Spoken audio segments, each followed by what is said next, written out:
ఇప్పుడు వయసులో మందు తగ్గిస్తానన్నాడు. ఏం తగ్గించాడు? తగ్గించలేదుగా. అంటే మంచి దాన్ని పట్టించుకోవడానికి అధికారులు లేరు.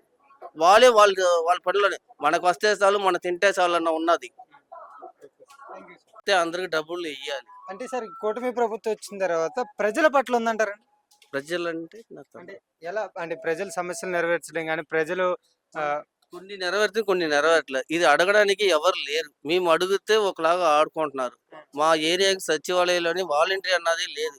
సచివాలయంలోని ఏదైనా అడుగుదామంటే రెస్పాన్సిబుల్ లేదు. మాకేం తెలియదు. వెళ్ళి కలెక్టర్ ఆఫీస్ అంటే కలెక్టర్ ఆఫీస్ ఉంటప్పుడు నువ్వు ఎందుకు సచివాలయం తీసేవచ్చు కదా. సార్ అంటే ఇదే సింగనగర్ లో వరదలప్పుడు ఎలా పనితీరు చేశారండి ఈ ప్రభుత్వం. వస్తువులు వచ్చినా కూడా ఇటేపు ఎవరు ఇవ్వట్లే. అది టీడీపీ వాళ్ళు అటే పంపేస్తున్నారు. వాళ్ళే పంపేస్తున్నారు. అడిగితే మీ వాళ్ళు ఎగపడతారండి. ఎందుకంటే వరదల్లో అందరూ ముగిలిపోయి ఉన్నారు. కొంతమందికి వస్తువులు పోయింది, కొంతమంది ఏదో నాశనం అయింది. మరి ఎగబడతారు. 3 రోజులు 4 రోజులు ఇక్కడ ఎవరు పట్టించుకోలేదు. సింగనగర్లో రామానగర్ కాలనీ ఒకటి ఉందని అడుగుతున్నారు. లేకుండా వీళ్ళు ఓటేసి కార్పొరేటర్ ఉన్నారా? ఎమ్మెల్యేకి ఓటు ఎలా పడింది? కార్పొరేటర్ ఎలా ఓటు పడింది? ఏం చెప్తారు సార్ అసలు ఈ కూటమి ప్రభుత్వం మంచిది అంటారు కదా. చెప్పాలి, ఇది ప్రభుత్వం కనిపించాలి. ఎమ్మెల్యే, ఎంపీ, సీఎం గారు వీళ్ళందరూ ఒక టీమ్ గా చేసుకొని చేయించాలి. అధికారిని పట్టుకోవాలి. ప్రజలకి ఏం వెళ్ళట్లేదు. వాళ్ళకి ఏం చెయ్యాలి, మీరు ఏం చేస్తున్నారు, మన పార్టీలో ఉంటే ఎలాగా, నెక్స్ట్ టైం మనం రావాలా వద్దా అన్న ఆలోచన వాళ్ళకు ఉండాలి. ఓ టీడీపీ అన్నది ఉన్నదే కానీ దాన్ని పట్టించుకోవడానికి అధికారులు లేరు. వాళ్ళ పనిలోనే మనకు వస్తే చాలు, మనం తింటే చాలు అన్న ఉన్నది. ఎలా ఉంది బాబా ఈ ప్రభుత్వం. మందు తగ్గిస్తానన్నాడు, తగ్గించలే.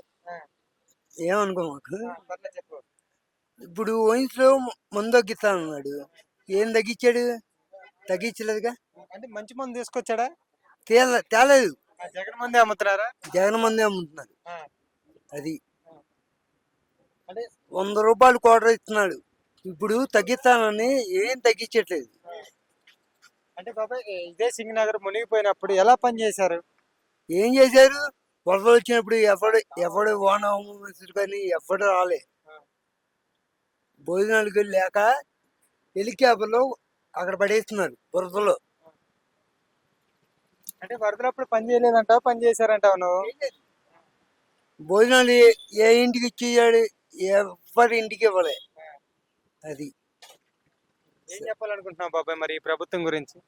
టీడీపీ ప్రభుత్వం బాలే. ఓటు వేసినందుకు బాధపడుతున్నా. ఓకే.